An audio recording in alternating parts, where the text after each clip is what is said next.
Welcome to the PVN College Podcast, where our goal is to grow students in the love and knowledge of Jesus Christ. In today's episode, we're going to talk about race relations in America and give practical help for college students.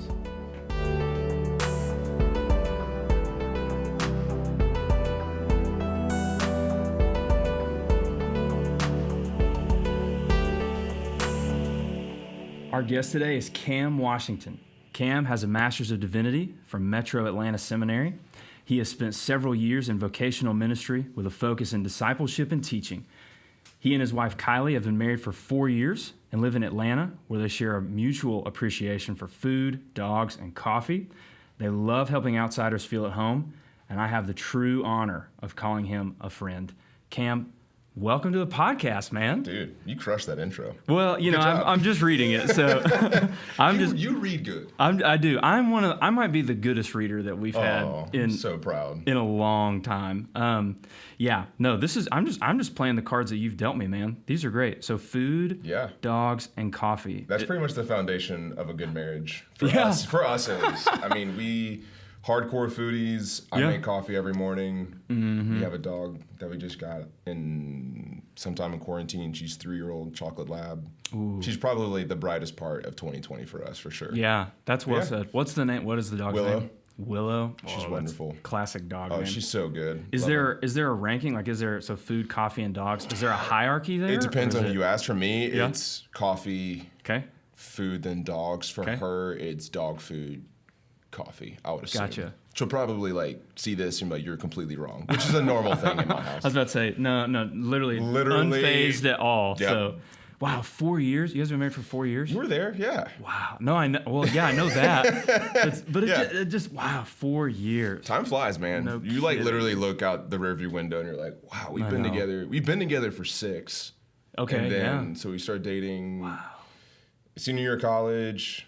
Got married literally after I graduated. We were like, someone asked me, like, what are you going to do after you graduate? It's like, I'm going to get engaged and get married. Yep. I didn't even know where I was working, but those two things were like, oh, to be young. Oh, yeah, right? I was 24, didn't know any better. I was like, I don't need a job. What's money? Money's fine. No. Love will pay the rent. Love will pay the rent. Yeah. It doesn't. No, in fact. That's not what we're talking about today, but that should be one that we talk about with so we're actually, today, obviously, I thought we'd keep it light, you know, just surface level stuff. Really, I don't really know how relevant this is going to be per se. No. So we're actually doing a deep dive into race relations in America, and we hope that we can give some practical tips and tools to college students. Yeah. And I think we all need help in this conversation because there are areas of it that are just so complex. Now, there are areas of it that are not complex, that have been made complex that are not complex. But you're dealing with, just a couple things I wrote down. You're dealing with generational sin, systemic sin, personal sin, and it's almost so hard to know where to start. But let's try. Okay, so Cam, any initial? I realize how broad of a question this is. Any initial thoughts on this topic of race in America before we get into the actual Q&A? Yeah, it's just incredibly complicated. Yeah. I mean, what you just said about you're dealing with generational sin, personal sin, systemic sin. I mean, it's there's so many layers to it. And so many, I don't want to say levels as in like hierarchy, but levels as in just depth. You feel like you just scratched the surface, and then all of a sudden you're like, I didn't know that, and then this is tied to this, and this is tied to this. It's just incredibly complicated. So the conversations about race, the dialogues, all of those things, how we interact on social media, like all of that stuff needs to be handled with grace and mercy and kindness, even though it's so personal and so heinous, right? We still have a command and imperative to communicate these things in grace and truth. So, which is the hard part, because it's so, for me personally, it's incredibly close to my heart, but just in general, it's like, you're talking about like foundational things for people's families and lineage and our history. It's like you start delving in deep there, you start getting into some serious combos. So well, and I think to your point, especially when I just wrote down this layers and levels, like, you know, our generation, you know, there's obviously a huge concern with solving this issue of this generation. But to your point, you know, you may work really hard on trying to get your neighbor to see what's going on in terms of personal racism and systemic racism. But, you know, as an outsider, as a neighbor to this man or woman's family, you don't have hands to get into the generational depth of what's happened, which to me, to your point, it shows how this cannot be. Obviously, there are steps that we're going to take, and we're going to talk about that today.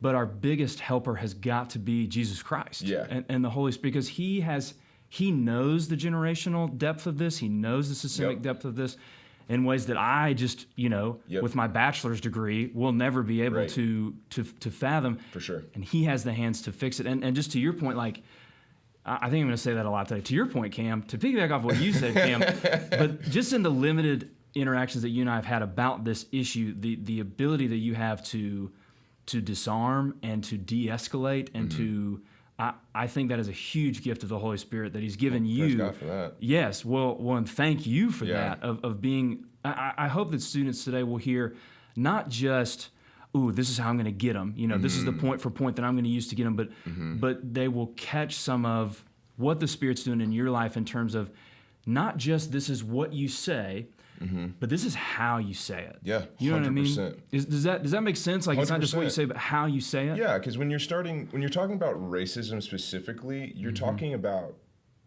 initially you're going to look at someone's actions, and then you're just going to critique the actions. And no one likes being critiqued, period. I don't care who you are. Yes. Yeah. Which then leads to someone's feelings, right? So feelings inspire actions, regardless if you're, you know, an incredibly logical person. Feelings will always play into how you respond to something. Yeah. Which then your feelings are really motivated by your thoughts, what you think about something, right? So if you think about, so I'm studying James right now. So you think about God does not tempt, right? But God does send tests our way to test the genuineness of our faith. How you perceive and think about what God gives you as a gift or as a you know, a death sentence will determine how you feel about God, regardless of where you come from.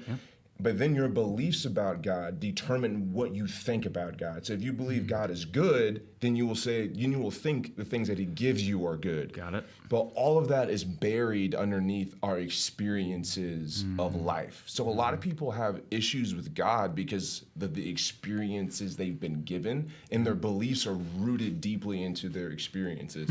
I mean, that's biblical, right? You can tell by their fruit, and fruit grows on trees. But also shout out Todd Linder, who actually taught me that like a couple weeks ago, and it completely changed how I interact with people, because when you start delving into experiences which are incredibly personal and you start talking about people's beliefs, you can pretty much assume that someone's going to have a pretty visceral or intense or passionate response to it.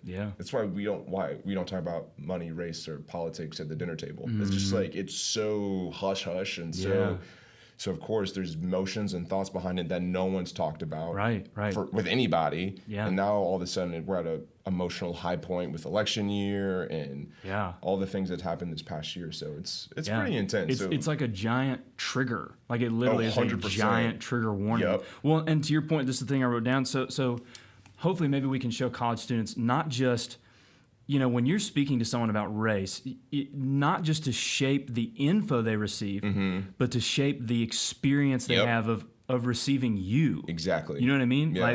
Like you have to show them an experience of someone who disagrees with them, and yet they want to keep talking to them. 100%. And that's where you break through that they've demonized you, right? 100%. And the way you break through that wall is showing them that that's just not the case. Exactly.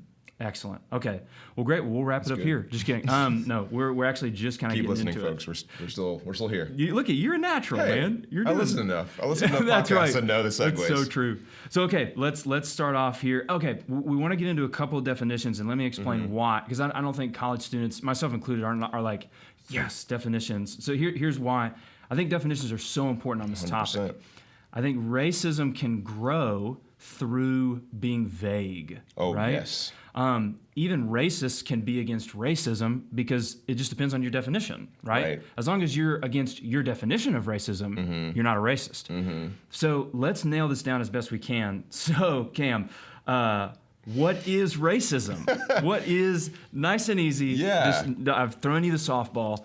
What is racism? Yeah, so Jamar Tisby has a great definition of racism from his book, The Color of Compromise. Yep.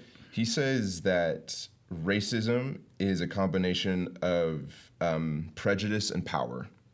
I'm paraphrasing it, but basically he is saying that to be racist is to have a prejudice towards a certain people group and the ability to do something about it.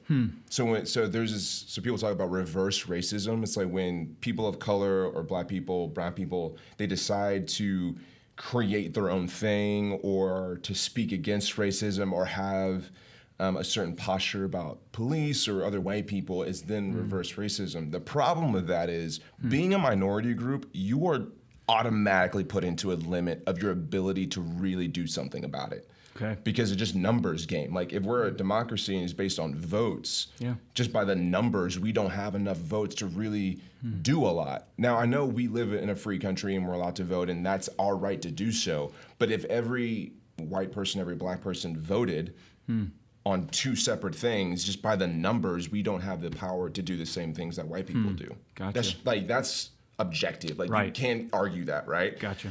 So that's why reverse racism, I might have an assumption and a prejudice against somebody. And me personally, I might be able to, teach my family something or whatever. But as far as corporately being able to do something against a system. Systemic system. Right. I don't have the ability to do that. So when we talk about prejudice, that's another trigger word or I'm not prejudiced against anybody. Prejudice is another word for having an assumption. You have an assumption based on someone that's not based in experience and is not based in anything that's reasonable. Yeah. Right? Yeah. So it's just full disclosure. The easiest, I don't want to use the word target, but the easiest example is homeless people. When you see someone is homeless, what is something that you assume? That this is their fault. Exactly. Yep. Okay. But you don't know don't know their experience. You don't know what brought them there. So that is a prejudice. It's not racially charged, but it's socioeconomically charged. It's a socioeconomic prejudice. So to have an assumption that's not based in reason or experience of that person is a prejudice. Now, all of us can say that we have an assumption towards a socioeconomic class or a racial class just based off what we know about them. Yeah. So this is why having conversations and dialogues with people is so important because you get to know their experiences, which then start to break down your prejudices. Why that's hard is because now you have to actually admit, holy crap, I have a prejudice about somebody. Right. And that's ugly. That's right. That is terrible. And denial is part of grief. So you start fighting and denying. It's no, I don't. But when you're in proximity with people, you start having to deal with. Once I moved into the city, I started seeing more and more homeless people. And I started to feel how my heart would respond and the questions that I would ask. It's how'd they get there? What'd they do? And they were all just guessing games. What did they do? Yeah, what did they do to deserve this, right? The director of community outreach, different than campus outreach, but community outreach at Perimeter Church told me, when you see someone who's homeless, you have to think about all of the constructs that broke for them in order for them to be that way. So if someone's living on the streets, they don't have a job, they don't have a home, they don't have family that'll take them in, they have no friends that will give them some relief. There are so many different breakdowns before someone ends up being homeless. So to take that example and you put it and you take it into the race relationships that we're in right now in our country, when you just see the news clips and the media clips, the Facebook or Instagram or whatever, you're just like, oh, they're just blank. It doesn't work that way. You have to think about all of the things that happen for us to get to this point. Yeah. Because there's no other setting in our lives where we will be like, oh, it's just because of this. Yeah. They did this because of this. It's like you don't know them well enough. You don't understand the experience. You don't understand the history. You don't understand them enough to break down that prejudice. So that's prejudice. Yeah. And then power is, like I said earlier, just the ability to do something about it. Yeah. So since white people are the majority, their prejudice carries more power. Got it. Just by the numbers. Yeah. They're in more places of office. There are more CEOs and companies. They historically have gone to school long. Like there's just so many different things. So they have the ability to do more with their prejudice than people of color, minorities, fill-in people group here are able to do. So racism, anybody can be racist because anybody can have prejudice and anyone can be power. But when you put that into a corporate setting, that's when it's like incredibly dangerous. Well, I think to your point, to lead into the next thing, that is where it becomes systemic. Exactly. That's fair to say. So kind of, you may have already kind of said it, but maybe give us a Twitter definition of what is institutional or systemic racism. So there's systematic and systemic, which are thrown around interchangeably, but they do mean different things. Okay. I want to give word for word definitions. So systematic racism relates to an action that is done according to some system or organized method. So we think about a system, we want the same result every time. So think about assembly line. Assembly line, there's a system to create cars. Yep. Every time that is the product that you're going to get. Right. Systemic racism describes something that happens inside of that system that affects that result. Okay. So think about cancer, right? Cancer is an outside disease that enters or festers or grows inside the systems of your body that infects and affects everything that it does and creates an opposite result. Yeah. So systems, for example, would be school system, housing system, health systems, economic or political systems, judiciary systems. Those are all institutions. Yep. Racism is a sin, a curse that affects those systems that then produces results that are racist, which means it gives power to people who have a prejudice, and that power is used to suppress other people, right? The reason why there's multiple reasons why that's dangerous, but one of the big reasons why that's dangerous is a lot of people are unaware of their assumptions. Right. A lot of people are blind to the fact that they don't know what they think or how they feel about certain people. Right.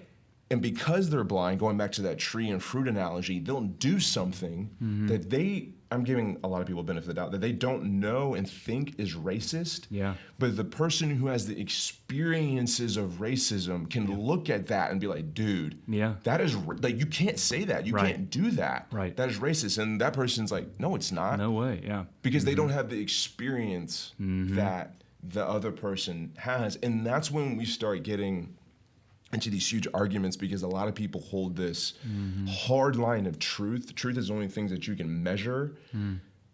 That just incredibly devalues everybody's narrative. Yeah. Because facts that are not put into a narrative are actually kind of crazy. For example, it's like, I used the example with my wife the other day. We were having a similar type conversation, and it's like, what if I just pushed you over? And the reasoning behind I push you over is like just because. Okay. The logical conclusion of that is you have to be like, oh, he's crazy. If there's no reason behind it, he has no empathy, he's a sociopath. Right. Like, he's crazy. But say the narrative of that is she said something that triggered trauma in me, and then I reacted. Doesn't mean it's right. I'm not justifying the fact that I pushed her over. But it gives context to the facts at hand. It's like facts in content and context and experience is like a coloring book. The facts are the lines, the hard lines. If you just look at it, it's just black and white, and it's no fun. But when you start putting color into it, it starts to the lines are more distinct and they make more sense or why they're there. Right? It's the same thing with legalism without grace. It's like if there's just laws, then it's just useless, pointless religion.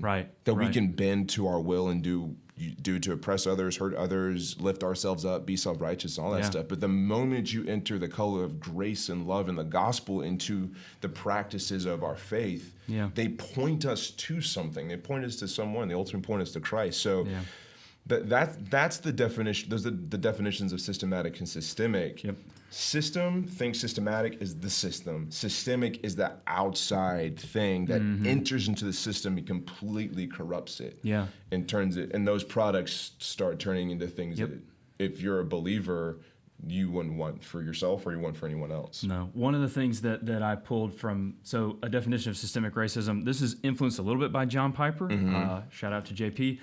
The systemic racism, the natural outflow and lasting effect of personal racism within institutions and how those institutions affect other people. So it's this outworking of personal racism. Institutions are built on people and through 100%. People. So it's this outflow and lasting effect. This lasting effect. Let me give you, so let's do this. Here's an example that I have crafted. So I am open to critique. That is the understatement of the day. I'm open to critique. Let me try to give an example to the students that are listening of the ethos, the overall flow of systemic racism. This isn't an exact education politic, but this is an overall flow. So here's an example, and you critique or say great job or both. I'll probably be both. I think that's good. I'm okay with it. All right, here we go. In the 1800s and well into the 1900s, your race deeply impacted where you could live. You weren't allowed to live in certain areas because, or certain neighborhoods due to your race. Your race therefore deeply impacted the jobs you could get in certain areas. Your race deeply affected how much you were paid at these jobs, which would in turn affect the public school system and income in your neighborhood. I'm taking the nod as a good thing so far. Which in turn, if your neighborhood and if the school system you're not going to is good, that affects your college prospects, which in turn affects your future employment.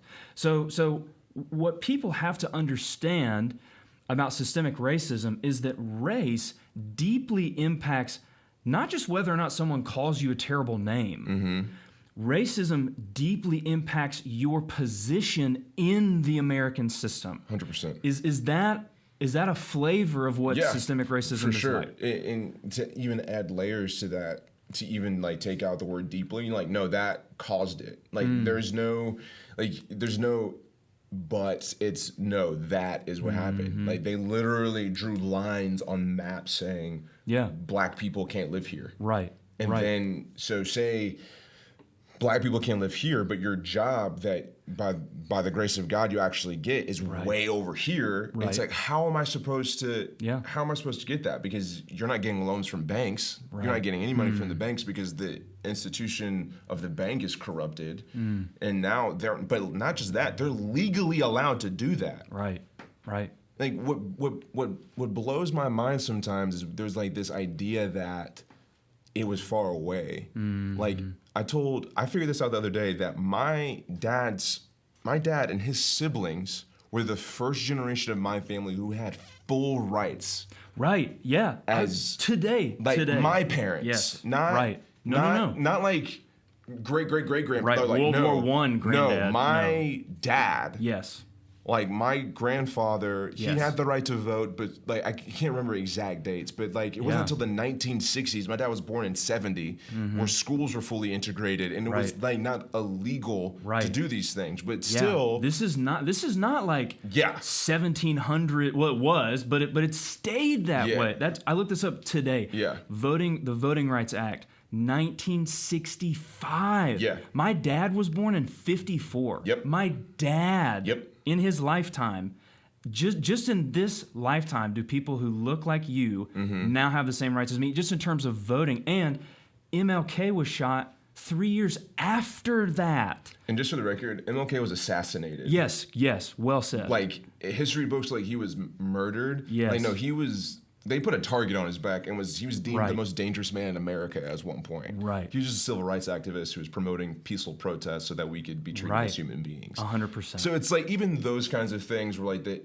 When you say murdered, it's like, oh. Yeah, how tragic. When you say assassinated, it's like, yo. Who did this? Yeah. It's like, there's like, how you even think about it automatically shit. So language is incredibly important when you start thinking about your assumptions about people. And when you're looking at social media, when you're watching movies or the books you read or the people you talk to, how are people of color portrayed?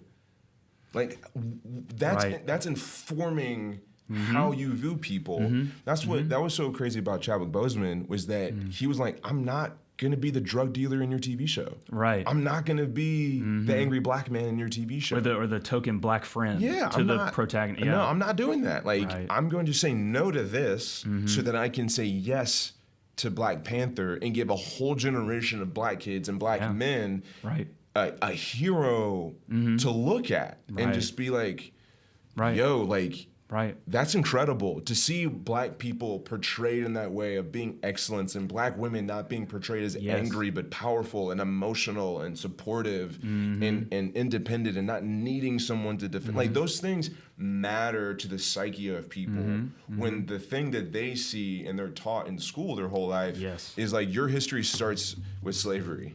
Your history starts with being brought over on ships. And it's like, what do you think that does to someone's psyche and to your point, and we'll talk about this in the further resources section in 3.5 hours, but Matt Chandler talks about, you know, growing up in school, like, and I went to an excellent private school, top of the line education. And this is no disrespect to them, but I learned about Jackie Robinson, MLK, maybe Malcolm X if the teacher was like really into, if we had time. Exactly. Harriet Tubman. George Washington Carver was probably in there somewhere. Because peanut butter. Thank you. Because you know, white people love peanut butter. but that's the thing. Like, and Chandler's point, to your point, is that you've got white people and African Americans.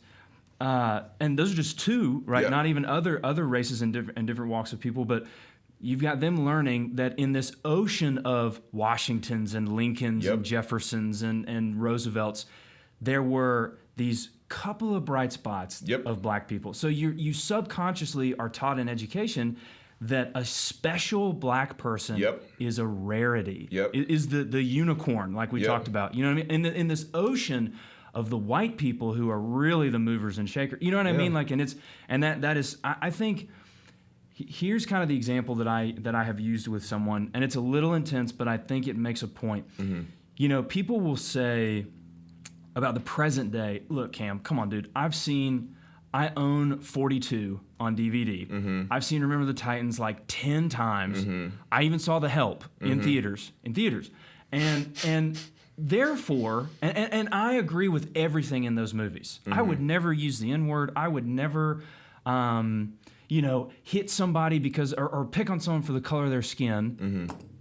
What are you complaining about, man? What? And so they see the present, and if I can say it this way, they see the progress that has been made, and they say, therefore, the past has no hold on us. Right. Here's the example I use.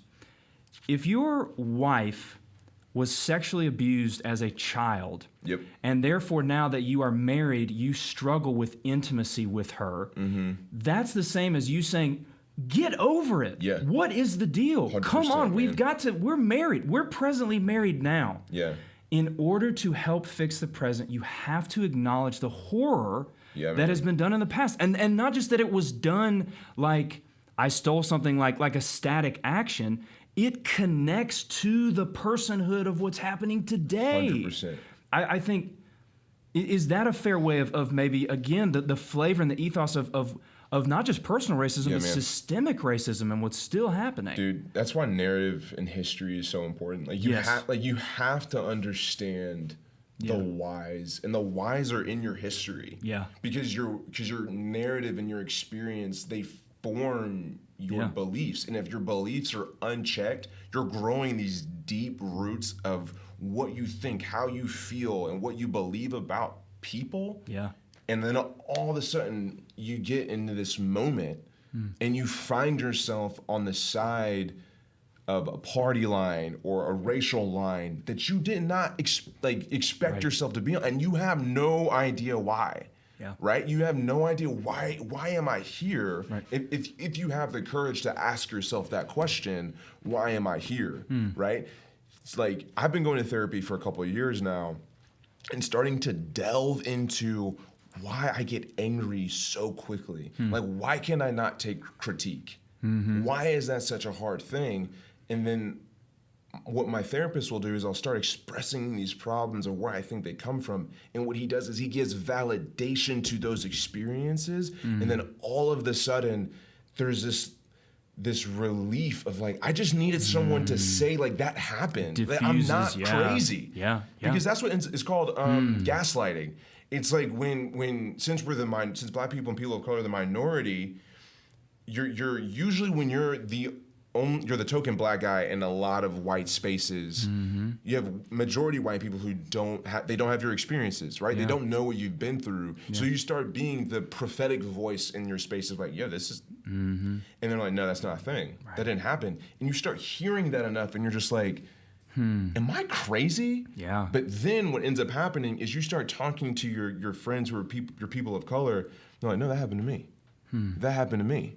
That happened to me. That happened. And you're just like, so I'm not crazy. Like, this is a thing. Yeah. Right. Yeah. And then I just talked to my dad. It's like, no, I was literally thrown on the street in Atlanta in front of the Fulton County Courthouse because I raised my voice at your mom and was instantly seen as a threat.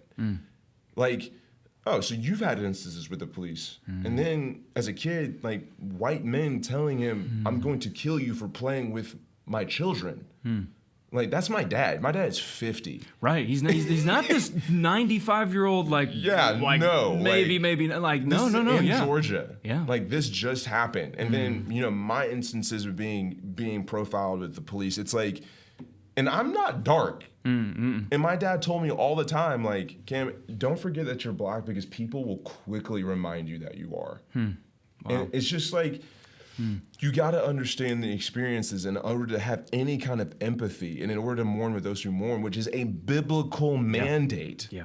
Oh, yeah. This is the part that breaks my heart. If you're not a believer, like, my expectations of how you deal with this are completely different. Yeah. But as a Christian, I have a hard time understanding the inability to just listen without combating. Which means that there has to be a narrative in your head, in your heart, that is not allowing you to go to that place of like, this is real, and there is a slight chance that you have participated in it without knowing. You know what I'm saying? Like, we talked about it earlier about like sins of permission, sins of omission. There are rituals and repentance needed for sins that you didn't know that you committed. Like, that's a thing, you know?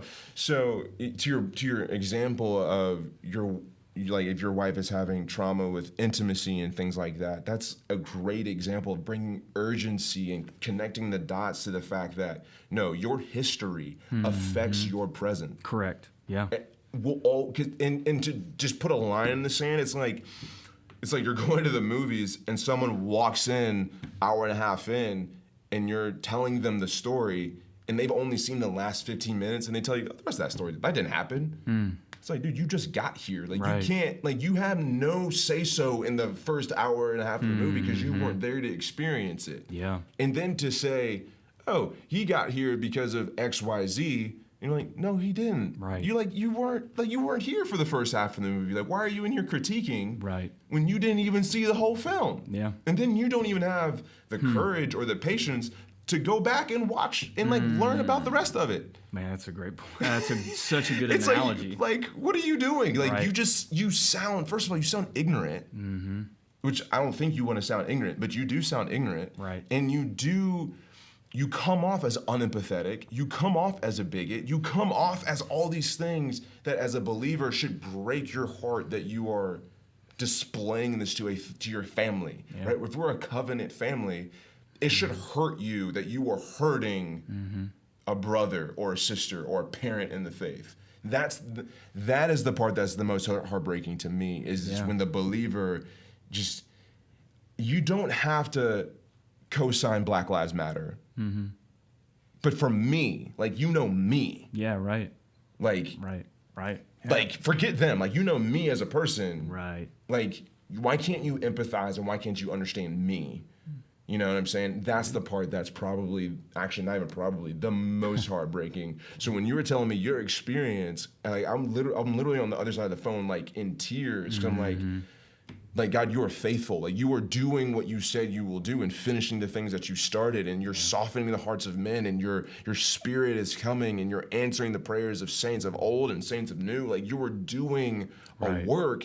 In those kinds of moments for people of color, when they see their brothers and sisters who are white, like, come to those realizations, it's like, it's not that, we're getting more power. It's like, our family is coming together. Yeah. It's like we're coming back to this unity, which Christ says in the last prayer he prays that we have on record of him going to the cross. I pray that they will be one like you and I are one. Yeah. That's a big deal if, like, you're praying for the saints and that is what you're praying for. Yeah.